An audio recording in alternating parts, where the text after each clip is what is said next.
time. We're gonna do this thing. Hey, it's Annika here with Sniff Dog. We have all seen that poor soul at the dog park who cannot catch their dog. If that's been you, this video is for you. At Sniff Dog, we're here to teach you how to speak dog. If you can have a better understanding of your dog, you can have a relationship built off trust and fun. We want to come on this wonderful journey of pet ownership with you to help empower the love and connection between you and your pup. Before we get started with today's video, as always, I want to give a loving shout out to Quincy Adventures Cavapoo. Thank you so much for engaging us on all of our social media and for the continued support over the last few months. If you want to be featured on our YouTube videos, make sure that you leave us some comments about what you want to learn more about. Don't forget to download the training tip sheet. There's a lot of details today, and as always, stay to the end. I have bloopers and it's Saturday, which means I'm tired and they're going to be good. What you're going to need for today's video are high value recall treats. Okay, this topic is near and dear to my heart for a number of reasons. Number one is I had a dog, the dog that I actually became a dog trainer because of, who used to do this game where when he was off leash, he was perfect, he would listen when called, and then as soon as it was time to leave and I went to catch him and reach for his collar, he would begin the worst, most annoying game of Catch Me If You Can. He'd come just within the proximity that I need him to in order to reach him and get control of him, and then he'd dart away with this little shit grin on his face. He did it for hours one time and it was mortifying, and he actually did it to my friends whenever they were babysitting for me. So I know how embarrassing this problem is firsthand and personally. It's also a good one for me because I have come to the rescue of so many people in dog park parking lots or at trailheads that have been desperately trying to catch their dogs for sometimes upwards of 4 hours. And the dog is just over and over again playing this game of come and catch me. So it can start as cheeky, it can start as a little bit cute, it can actually be a game that we participate in the home because it's funny when they dart away from us trying to avoid our reach of their collar. But over time and practice, this actually becomes a massive safety issue where your dog is having the best time of their lives evading the collar grab, and you are in a parking lot where it's incredibly unsafe to not have control over your dog. Please don't be the person that ends up in that situation. I never want you to be as embarrassed as I have been, and I don't want to have to come to your rescue. If your dog currently already has this behavior issue, I've got tips and tricks to help you get rid of it. And if your dog doesn't currently have the Catch Me If You Can issue, then this will work preventatively.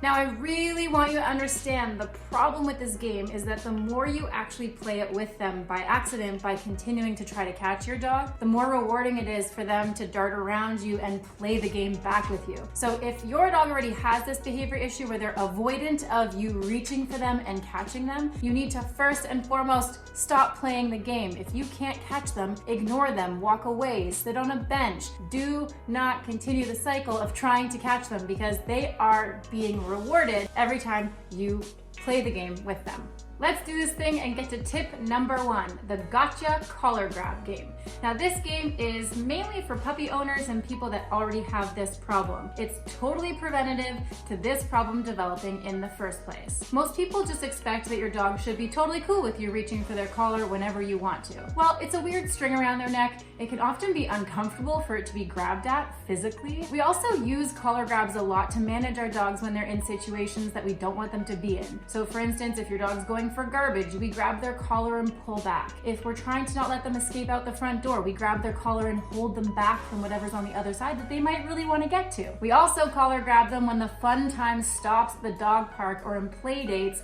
and the fun time's over and we're leaving. So collar grabs for your dogs or your puppies are very often associated with something negative about to happen, something they don't want to participate in, or you're taking them away from something that they do in fact want. Very quickly, the act of you doing this towards them becomes something they want to avoid because of all of those reasons I've just listed. Now we need to shift their headspace from, oh shit, I hate when he comes towards me to grab my collar, to, I love when he does this because good things happen when it happens.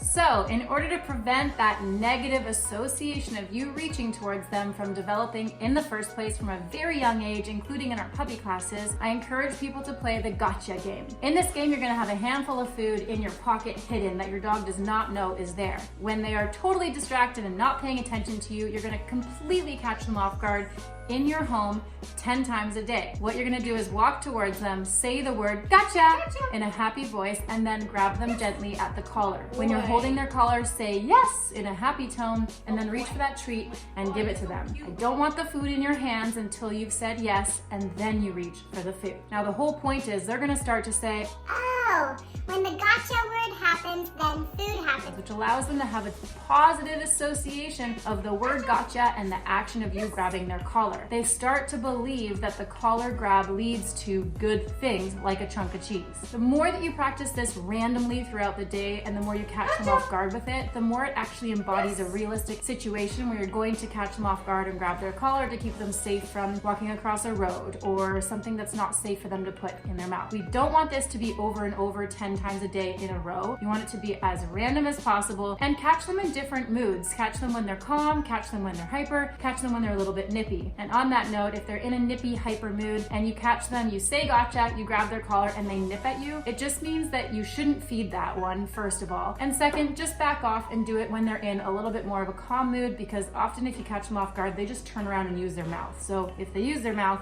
whoops, I did it in the wrong time and I'm not gonna give you a treat for that one, because if I give you a treat, I accidentally rewarded you for biting me. Okay, people, there's a reason I'm not telling you to do this outside to start. If you do this outside when your dog's off leash in the backyard, in a tennis court having a play date, or at the beach or in the forest, you risk your dog playing the avoidance game. We first play gotcha inside till they love the game. I'm like, Oh, sweet, we're doing that thing again. once they're cool inside after a few weeks, then you would start practicing it in the backyard when they're actually free, so that you are able to catch them in your backyard. Once they're cool after a few weeks in the yard and they never avoid you, then you can try doing it in play dates, catch them totally randomly in the play date, give them a couple treats, and then let them go play again. You let them go after you do the collar grab. I don't want them to think anything bad happens. They get some food and then they move on. They have freedom again. Once they're totally fine and not avoiding you in backyards and play dates, then you can start to practice it when they're actually off leash in public spaces. Let's get started on tip number 2, the catch and release game. When your dog is off leash and you come towards them, usually you do that when it is time to leave. Very quickly, your dog picks up on the idea and the concept that if they just avoid that collar grab and you taking the control when they're off leash a little longer, they might be able to continue playing with their dog friends. It's normal for a dog to want to avoid you when they're off leash. They have you all day. Why would they want the fun to stop in a novel environment? Why would they voluntarily give you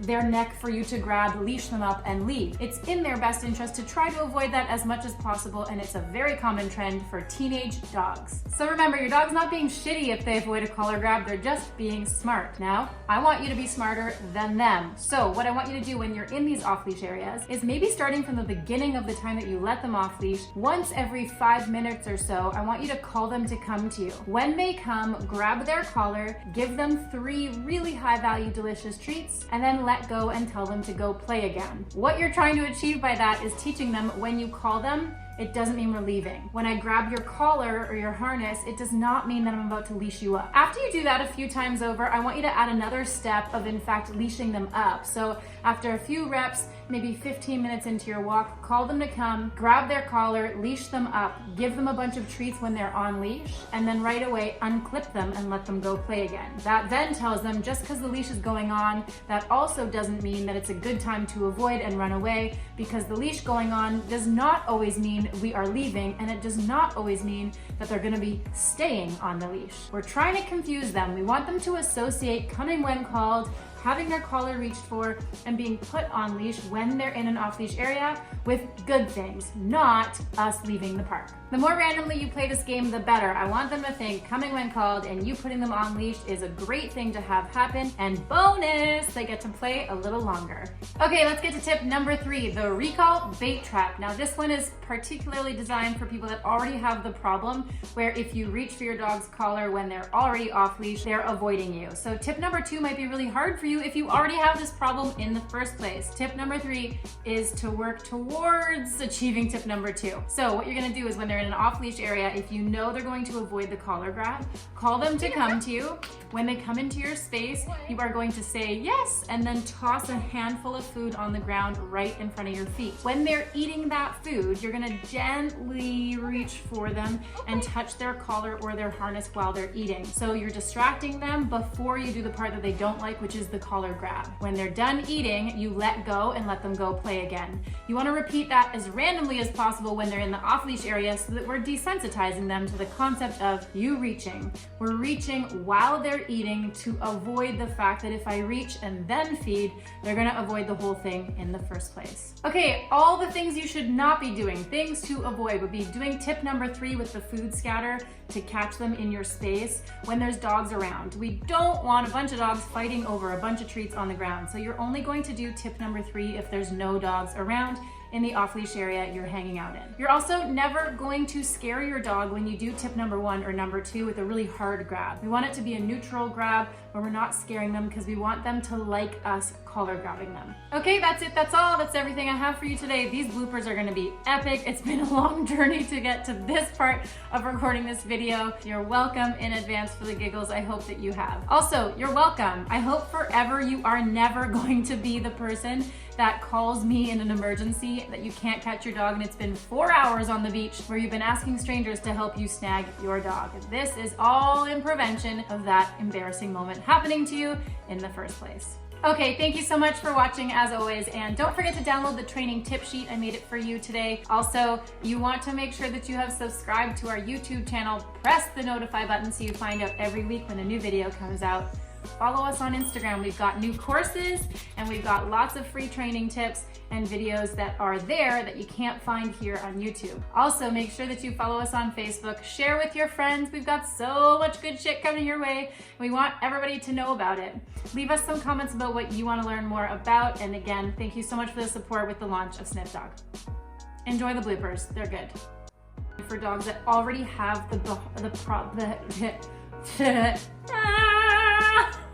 Take 700. Oh my God.